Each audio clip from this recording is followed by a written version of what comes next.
আমার আল্লাহ রব্বুল আলামিন তার ডান হাতে আমলনামা দিয়ে তাকে ফুল সিরাত অতিক্রম করে মুহূর্তের মধ্যে জান্নাতের মেম্বার বানিয়ে দিবেন। সুবহানাল্লাহ।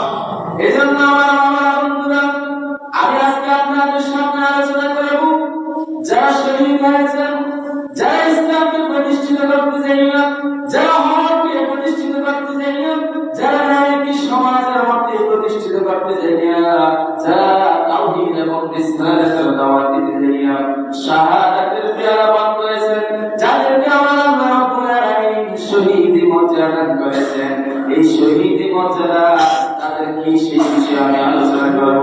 তিরমিজি শরীফের 1663 নং হাদিস শরীফ, ইবনে মাজাহ শরীফের 2799 নম্বর হাদিস শরীফ, মিশকাত শরীফের 3884 নম্বর হাদিস শরীফের মধ্যে যারা ইসলামকে প্রতিষ্ঠিত করতে চাইলেন, যারা আল্লাহর জন্য, যারা রাসূলের জন্য, যারা কোরআনের জন্য, যারা হকের জন্য, যারা সত্যের জন্য শরীরের কাজে রক্ত দিয়ে শহীদ হয়েছেন, তাদেরকে আমার আল্লাহ রাব্বুল আলামিন জানিয়ে দিলেন, হে আমার শাহাদাতের পেয়ালা যারা পান করেছো, আমি রব্বুল আলামিন তোমাদেরকে জানিয়ে দিলাম, তোমাদের শরীর থেকে এক ফোঁটা রক্ত জমিনের মধ্যে পড়তে দেরি, আমি রব্বুল আলামিন তোমার সারা জিন্দেগীর সমস্ত গুনাহগুলো মাফ করতে দেরি করে নাই।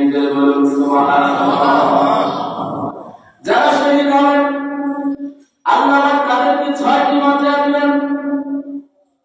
6টির মধ্যে প্রথম নম্বর, আল্লাহ নবী দুজাহান আমার স্বামী নূরানি মিম্বর থেকে জানিয়ে দিলেন, পৃথিবীর আমার উম্মতের দল তোমরা শুনে নাও, যারা ইসলামের জন্য, যারা কোরআনকে প্রতিষ্ঠিত করার জন্য শরীরের তাজা রক্ত দিয়ে তুমি শহীদ হয়েছ, হাত তুমি কেটে ফেলেছ, জিহ্বা তোমার কেটে ফেলেছে, তোমার গর্দান তোমার বডি থেকে আলাদা করে দিয়েছে, তোমার পা তোমার শরীর থেকে আলাদা করে দিয়েছে, কোরআনের জন্য যদি তুমি এরকম ভাবে তোমার শরীরকে তুমি বিসর্জন দিয়ে দিতে পারো, মদিনার সুজারি দিলেন তোমার শরীর থেকে এক ফোঁটা রক্ত যে মাত্র জমিনের মধ্যে পড়বে, আমার আল্লাহ রাব্বুল আলামিন সঙ্গে সঙ্গে তোমার তামাম জিন্দেগীর সমস্ত গুনাহগুলি মাফ করে দিবেন।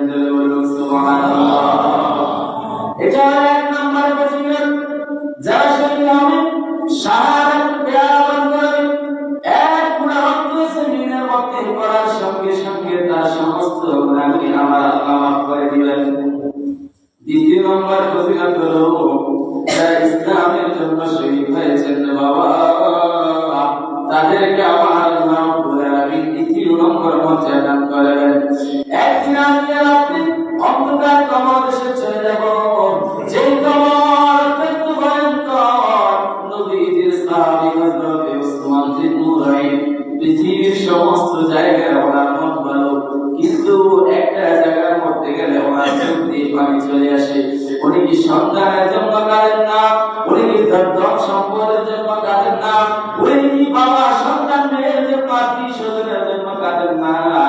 উসমান, পৃথিবীর সব জায়গায় যদি আপনার মন থাকে, একটা জায়গায় বসে গেলে কেন আপনি জার জার করে চোখের পানি ছেড়ে দেন? উসমান বলেন, হে পৃথিবীর উম্মতের দল, তোমরা শুনে নাও, আমি উসমান যখন কবরের পাশ দিয়ে যাই, জার জার করে আমার চোখের পানিগুলো চলে আসে, কারণ কবর ভয়ঙ্কর জায়গা। যে কবরের মধ্যে বিচ্ছু থাকবে, ভয়ঙ্কর প্রাণী থাকবে, সাপ থাকবে, যে কবরের মধ্যে ফেরেশতারা আঘাতের পর আঘাত করবে, যে কবরের মধ্যে কষ্টের পর কষ্ট থাকবে, যেদিন আমার কষ্টের কোনো ভাগ বিন্দু পরিমাণ আমার কোনো ওয়ারিশ আত্মীয় স্বজন দিবে না রে, ওই কবর দেখার সঙ্গে সঙ্গে আমি উসমান বিন নুরাইন কলিজাটা ফেটে যায়। দুনিয়া সব কিছু দেখলে আমি সহ্য করতে পারি, কিন্তু কবর দেখার সঙ্গে সঙ্গে আমি উসমান বিন্দু পরিমাণ সহ্য করতে পারি না। বলুন সুবহানাল্লাহ।